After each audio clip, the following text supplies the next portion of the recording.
Il est très intéressant et très important pour moi de faire certaines vidéos qui pourraient être très utiles pour les personnes qui les regardent. Bonjour à tous, j'espère que vous allez bien. Je suis Arianala et on se retrouve aujourd'hui pour une nouvelle vidéo dans laquelle je vais parler du code de la route. J'ai obtenu mon code. Alors, je vais vous raconter un petit peu dans cette vidéo comment j'ai fait pour obtenir mon code, mais surtout les erreurs que vous ne devez surtout pas faire pour vous si vous souhaitez passer le code. Je vais commencer par vous expliquer comment ça se passe en fait pour moi l'histoire du permis de conduire, parce que on passe le code de la route et le permis de conduire. En fait, moi, je suis à présent en Master 1 et je trouve important d'avoir un permis de conduire. Je trouve important de pouvoir me déplacer en véhicule, étant donné que très bientôt, je vais devoir rentrer dans le milieu du travail et que je vais devoir conduire. Et que si je veux être compétitive sur le marché de l'emploi, il me faut avoir un véhicule parce que c'est très important. Ça vaut bien d'avoir un véhicule. Là, je vais enlever mes lunettes. Je pense qu'on a assez fait un télo, voilà. Ça va très bien d'avoir un véhicule. Et encore hier, j'en parlais avec un pote à moi qui préparait son entretien pour des écoles, pour des entreprises en ce qui concerne l'alternance et qui disait dans son speech qu'il a un véhicule, qu'il a un permis B, qu'il conduit et qu'il est très mobile sur la France. C'est très important d'être mobile sur plusieurs villes, surtout quand on cherche un emploi, surtout quand on cherche une alternance. Donc ça, je le mets entre parenthèses parce que moi, j'aimerais bien conduire parce que j'aime bien ça. J'aimerais bien conduire parce que c'est très important. C'est très important en fait d'être indépendant. C'est très important de pouvoir conduire et aller à une soirée et à la fin de la soirée pouvoir partir de manière indépendante. Vous voyez, ne pas dépendre des gens, ne pas dépendre des personnes qui pourrait éventuellement boire et qui pourrait éventuellement mettre votre vie en danger, ou bien pour ne pas être un poids pour les potes ou bien pour les copains, bien que j'ai des amis et des copains qui sont super géniaux et qui ne gênent pas, mais moi personnellement je me dis que c'est une responsabilité de passer le permis. Donc comment mon histoire a commencé avec le permis? Il faut savoir que ça fait plus de 2 années que je travaille en France, plus de 2 ou 3 années que je travaille en France. J'ai fait un service civique, j'ai fait des boulots étudiants. Donc ça m'a permis de mettre de côté du CPF. Parce que quand tu bosses, ton employeur met de côté du CPF. Donc c'est le compte professionnel de formation. Donc il y a une certaine somme d'argent qui est mise de côté toutes les années. Et moi, sur mon compte CPF, j'avais environ 800 €. Donc environ 800 €. Quand tu pars sur le CPF, tu as pas mal d'offres de formation. Tu as des formations en anglais, tu as le permis de conduire, ce qui m'intéressait. Donc je me suis dit, ok Ariane, vas-y, tu vas passer le permis. Je veux juste souligner que avant de venir de la Côte d'Ivoire, j'avais entamé mes démarches du permis de conduire. J'avais obtenu le code, mais j'avais pas assez de temps pour terminer. J'ai surtout pas eu le temps de finaliser en fait, c'est ce qui a causé problème. Sinon j'aurais mon permis en main en ce moment. Il me faudrait juste faire des cours de conduite pour pouvoir être opérationnel. Donc ça n'a pas été le cas pour moi. Donc je me suis dit, vas-y Ariane, ça fait déjà plusieurs années que tu es venue de Côte d'Ivoire et tout. Ça c'est l'histoire ancienne, vas-y repasse ton permis. Donc j'y suis là. Alors ça a commencé comme ça, j'avais une certaine somme sur le CPF et puis je commençais une alternance. Faut savoir qu'en tant qu'alternant, tu as une certaine aide de l'État pour le permis de conduire qui se lève à 500 €. Donc étant donné que j'avais 800 € sur le CPF plus 500 € de l'État, ça me faisait environ 1300 €. Ça me faisait un certain apport pour avoir le permis de conduire, pour passer le permis de conduire. Donc j'ai été m'inscrire à une auto-école, ils m'ont donné une formule avec CPF, je me suis inscrite tout et je me suis inscrite au cours de code. Il faut savoir qu'il y a des cours de code, c'est-à-dire que tous les jours de la semaine, tu peux venir apprendre le code à l'auto-école. C'est-à-dire qu'il y a des salles où c'est qu'on vous met des questionnaires code et puis vous y répondez à force de le faire, vous retenez. C'est très sympa, sauf que moi je suis sur Pau par saison, par période. Donc un mois sur 2 je suis à Bayonne, un mois sur 2 je suis à Pau. Donc j'étais pas très active sur Pau. Et puis quand j'étais sur Pau, soit je rentrais du boulot super fatiguée, soit je pouvais pas faire les 2 séances de code. C'était un petit peu tumultueux. Donc j'essayais de faire comme je pouvais. Et puis j'ai un emploi du temps assez chargé, ce qui fait que je me retrouve à faire pas mal de choses en même temps. Donc à un moment donné je me suis dit, Ariane, ça va, t'as passé pas mal de temps sur le code. Il faut savoir que j'avais un abonnement de 6 mois sur Code Rosso. C'est une plateforme sur laquelle tu apprends le code. Enfin c'est payant, du coup ton auto-école te donne des accès et tu peux passer le code. Tu peux réviser ton code H24 via internet. Tu peux voir ton évolution H24 via internet. Donc j'étais sur Code Rosso, j'y allais très rarement au départ. À un moment donné j'ai eu un pic de motivation, donc j'y allais très souvent. Je faisais 10 séries par jour. C'est des séries de 40 questions qui vont te permettre de voir et de revoir des questions du code et qui vont te permettre du coup d'apprendre ainsi le code. Donc c'est très sympa, j'y allais sur Code Rousseau et j'apprenais. Après m'être inscrit à l'auto-école, j'ai payé la première partie, c'est-à-dire avec mon CPF, sachant que j'aurai encore du CPF parce que toutes les années ça se renouvelle. Et entre-temps, j'ai obtenu les 500 € du CFA pour l'alternance. Donc eux, ils te payent 500 €. Donc je les ai mis ces 500 € de côté. Pour ensuite pouvoir les payer à l'auto-école pour finaliser ma facture. Pour le permis de conduire, quand tu le passes avec ton CPF, en fait, c'est à la fin de l'obtention du permis de conduire que l'auto-école peut se servir et peut se payer de ton CPF. Donc voilà. Quand j'ai commencé à faire mes cours de code, je voyais que j'avançais pas. À un moment donné, je voyais les gens passer, les gens avoir leur code et je me suis révoltée. Je me suis dit, Ariane, là, faut que tu prennes une date, le 30 avril. Quand j'ai pris la date du 30 avril, j'ai commencé à bosser à fond. Je me suis dit, Ariane, faut que tu l'aies. Sauf que j'avais mon entreprise, donc j'y allais tous les jours, j'étais super fatiguée, j'avais des choses à faire autour. Je dois déménager, donc faut que je cherche un appart. J'avais ma vie sociale à avoir également, donc fallait jongler entre tout ça, fallait gérer tout ça. C'est très important pour moi. Je suis comme ça, je suis Gémeaux, donc j'ai l'habitude de faire plusieurs choses à la fois. J'ai l'habitude d'être tout ce que tu veux, pluridisciplinaire, hyperactive, tout ce que tu veux. Donc voilà, j'y étais, je révisais. Donc c'est là que l'histoire devient plus importante. Il faut savoir que le code de la route, je l'ai eu après la 4e tentative. C'est-à-dire que, en plus c'est payant. C'est-à-dire que le code de la route, il coûte 30 €. Ça n'a rien à voir avec ce que tu payes avec l'auto-école. Il coûte 30 € et tu payes 30 €, tu le passes soit à la poste ou soit dans un centre agréé. Donc moi je l'ai passé à la poste 4 fois, je l'ai eu que à la 4e fois. C'est pas du tout une honte pour moi. Je pense pas que ce soit une honte. Je pense que c'est juste c'est des leçons que tu apprends pour te permettre bien sûr de donner des conseils à des personnes qui vont peut-être y aller après toi, pour pas que ces personnes répètent les mêmes erreurs, parce que à force de le passer, j'ai pu voir d'où venait mon erreur. Il faut savoir qu'avant de m'inscrire à l'auto-école, j'étais inscrite sur une plateforme qui s'appelle Le Permis Libre et j'avais payé mon accès pour le code de la route à 9 € parce que j'avais une promo de 10 €. C'était fort sympa, j'aimais beaucoup, mais j'y allais pas parce que je savais pas manipuler la plateforme, ou peut-être qu'elle n'avait pas encore été mise à jour parce que j'ai acheté mon accès en 2021. Ça n'avait peut-être pas été mis à jour parce que je comprenais rien du tout sur le site internet. Quand j'allais réviser, j'arrivais pas à entendre. Enfin, parce que moi en fait j'ai une mémoire auditive. Il faut que j'entende un prof parler, il faut que j'entende quelqu'un parler, il faut que j'entende quelqu'un dire à ce passage par exemple, tourner à gauche, ou à ce passage, tourner à droite pour me faire réviser le code.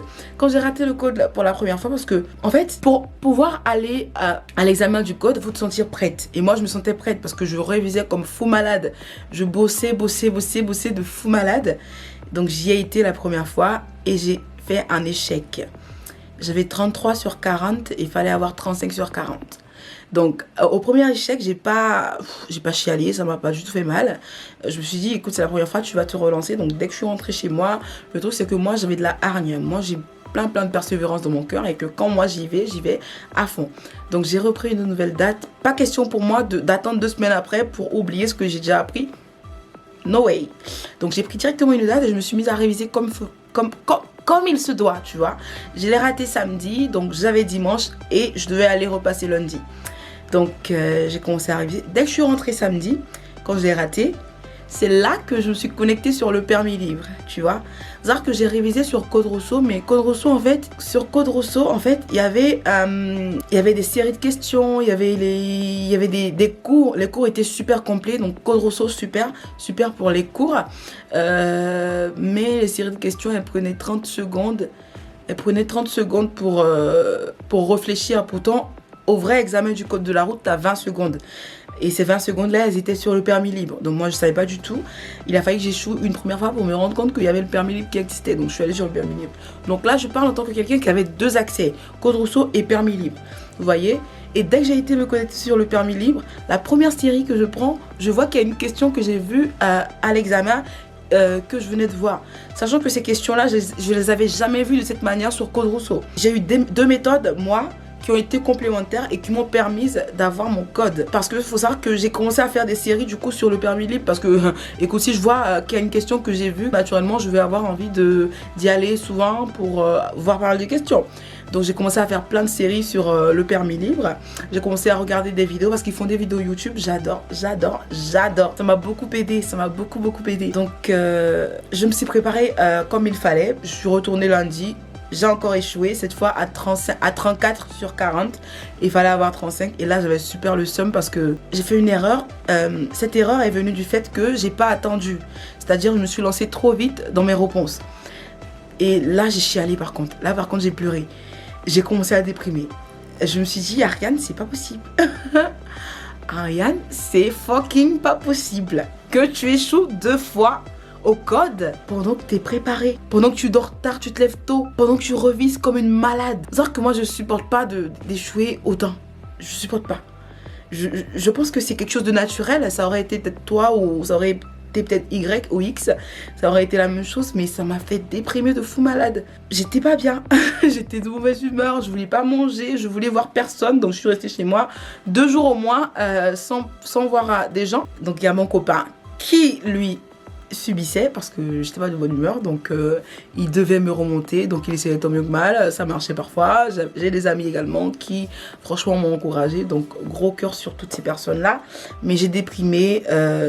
Je le souhaite pas parce que moi je suis quelqu'un, je chiale beaucoup, on va se le dire, donc pour avoir un grand sourire comme moi je l'ai là, faut beaucoup pleurer derrière, heureusement ou malheureusement, parce que ça va pas toujours chez tout le monde, enfin c'est pas toujours rose la vie, on va le dire comme ça. Donc cette deuxième fois que j'ai échoué à 34. Pourtant il y avait 2 questions que j'aurais pu avoir. En faisant le montage, je vais vous mettre des trucs enfin, pour vous expliciter tout ce que je dis. Mais il y avait 2 questions que j'aurais pu avoir, ça me donnait la rage. Je me suis dit, Ariane, mais qu'est-ce qui t'arrive? Qu'est-ce qui t'arrive? Qu'est-ce qui t'arrive? Donc et il faut savoir qu'à la 2e fois quand j'y ai été, quand je suis sortie, j'ai dit à ma soeur que j'ai fait trop de fautes. Elle m'a dit, mais non, Ariane, attends la réponse. Quand tu penses comme ça, souvent c'est bien, souvent ça se passe bien, que attends la réponse, moi j'ai espoir et tout. Et ça a foiré. Quand ça a foiré, ma soeur, elle m'a dit, vas-y, souffle un grand coup, repose-toi, prends-toi une date pour samedi prochain. Et là, elle parle de demain, là, parce qu'aujourd'hui on est vendredi quand je filme. Et tu le dis à personne, tu prends ta date, tu y vas sans me dire. Et tu dis à personne, tu t'enfermes dans ta bulle, tu y vas, tu viens. Quand elle a dit ça, moi, toujours avec ma motivation, tu vois, je l'ai pris le lendemain. Parce que je voulais pas dormir sur mes lauriers. Je voulais pas dormir sur ce que j'avais déjà appris. C'était pas question pour moi d'oublier, de revenir, réapprendre à zéro. No way. Non, c'était pas bon. Moi, je voulais pas du tout de ça. Donc, j'ai pris une date le lendemain. C'était le mardi. Donc, c'était le... Attends. Lundi, mardi, mercredi. Je l'ai eu quand, mon code? Je l'ai eu jeudi. Donc, lundi, j'avais plus de place mardi. Fallait que j'aille mercredi. Donc j'ai pris une place pour mercredi. Et quand j'ai pris une place pour mercredi, je me suis mise à réviser comme une malade et tout. On me disait ça va aller, Ariane, sois courageuse, sois forte et tout. Tu vas y arriver, t'es une lionne, t'es forte, tout ça, tout ça. Je suis allée mercredi et j'ai eu 32. C'est-à-dire la meuf, elle a eu 33, 34 et 32. J'ai repleuré, j'étais en rage, j'étais super énervée. J'étais au bout de ma vie, si on peut le dire ainsi. Mais j'ai repris une date directement. Je sais pas comment vous le dire. Donc je me suis posée là, je me suis assise. Et j'ai commencé à réviser du coup sur le permis libre, toujours. Parce que c'est le même format en fait. Sur le permis libre, c'est vraiment le même format comme au code. C'est vraiment le même format. 20 secondes. Les photos, elles sont un petit peu prises pareil. C'est un tout nouveau truc, tu vois, c'est le permis en ligne. Sur le site internet, tu vas pas forcément voir tous les panneaux de signalisation, chose que tu verras sur Code Rousseau. Code Rousseau, c'est très très complet. Il y a même un petit bouquin, pour réviser. Je sais pas si je l'ai à côté. Donc il y a même un petit bouquin pour réviser, un bouquin qui est super complet. Vous voyez, genre je me suis bûché ce truc comme une malade. Donc il y a des parties que je prenais, il y a des trucs qui m'embêtaient plus que d'autres, donc fallait que je revienne dessus. Sachant que moi j'ai jamais conduit un véhicule, j'ai fait qu'une heure de conduite, donc fallait que je me familiarise vraiment, hein, le regard, ça j'ai fait une faute dessus. La fois où j'ai eu 34, j'ai fait une faute sur ça. Et ça, je savais et j'ai fait une faute dessus. Donc j'étais au bout de ma vie. Donc j'ai révisé comme je révisais, j'ai relu mon bouquin, je me suis fait des petites fiches. Et je suis allée le jeudi et là je l'ai eu. Là, je l'ai eu à 37 sur 40. J'étais contente, mais je suis sortie de là avec beaucoup de leçons. J'ai tiré beaucoup de leçons. Je me suis dit, Ariane, là, examen pratique, c'est-à-dire quand tu vas aller conduire, là, pas question pour toi de répéter la même chose. Hein. C'est-à-dire que toutes les erreurs que tu allais commettre, là, tu les as commises ici. Tu as payé 30 € 4 fois. Les erreurs que j'aimerais pas que vous repreniez, c'est ça. Il se dit que pour aller passer le code, pour être prêt pour passer le code, faut avoir fait moins de 8 fautes dans les 5 dernières séries. Bon, j'avais pas fait moins de 8 fautes dans les 5 dernières séries, mais j'avais confiance en moi, c'est-à-dire que je croyais que j'étais super préparée, tu vois. Donc j'y suis allée, ça n'a pas marché. Quelqu'un pourrait me dire que toutes ces erreurs que j'ai faites en ratant, j'aurais pu les faire dans un cours de code à l'auto-école, mais jamais été aussi concentrée au code, en fait, qu'ailleurs. Parce qu'à chaque fois que j'allais dans le centre d'examen, il y avait un casque sur la tête et le calme plat et j'entendais que la question. J'étais vraiment noyée dans le code. Et pour moi, ça a été des moments de formation. Donc, je vais prendre ces 3 échecs-là comme les 3 jours où je me suis formée. Mais c'était vraiment de l'apprentissage pour moi. C'était vraiment de l'apprentissage pour moi. C'est-à-dire que j'aurais pu échouer une fois et l'avoir une seconde fois. Mais je n'étais pas prête tout simplement. J'étais pas prête tout simplement. Donc le fait de le passer 4 fois, ça a permis d'avoir 3 fois de formation et 1 fois de consécration. Ce que j'aimerais vous conseiller comme plateforme, bien sûr vous pouvez vous le faire dans votre auto-école. Mais c'est possible de s'inscrire à une auto-école et de s'inscrire en parallèle sur le permis libre. C'est tout à fait possible, c'est ce qui a marché pour moi. Pour moi, ça a marché sur le permis libre et sur Code Rosso. Ça a été les deux ensemble. C'est plus cher naturellement, mais franchement, je vous conseille tout. Je vous conseille Code Rosso, je vous conseille le permis libre. Quoique, je mets une mention spéciale sur le fait que sur le permis libre, j'ai vu les questions posées de la même manière qu'au code. J'ai vu des mêmes questions que j'ai vues au code. Et au code, je remarquais que j'avais plein de fautes sur la route, sur le conducteur. Donc, je reprenais des séries sur la route, sur le conducteur. Sur Code Rosso, j'ai eu que 6 examens blancs. Pourtant, sur le permis libre, autant d'examens blancs que tu veux, autant d'examens blancs. Et dis-toi que les examens blancs, tu es dans les situations du code. Donc franchement, les gars, allez à fond sur le permis libre. Allez à fond sur le permis libre. Si vous êtes déjà sur Code Rosso, révisez à fond. Mais c'est vraiment très intéressant sur le permis libre. Et moi, c'est vraiment les deux qui m'ont permis de réussir. Parce que sur le permis libre, j'avais pas ce bouquin-là. Ce bouquin-là, c'est une pépite, je vous dis. C'est une pépite. Et du coup, moi, je l'ai eu avec mon auto-école. Il y a des questions toutes simples que tu vois en lisant. Tu peux te donner un objectif de 6 mois pour avoir le code. Tu te lis 10 pages, 10 pages, 10 pages, 10 pages. Tu vas l'avoir avec brio. Je ne sais pas ce que j'ai pu oublier en faisant cette vidéo. Si vous avez des questions, n'hésitez pas à me les poser. Mais voilà, là, j'ai mon code. Et puis, je move on dans la suite de ma quête pour le permis de conduire. Je n'hésiterai pas à vous faire un update de comment ça va avancer. J'ai été très contente de vous filmer cette vidéo, j'espère qu'elle vous aura plu. N'hésitez pas à me le dire en commentaire, n'hésitez pas à me laisser des commentaires. N'hésitez pas à vous abonner et surtout d'activer la cloche de notification. D'ici là, je vous dis à bientôt pour une nouvelle vidéo. Bye!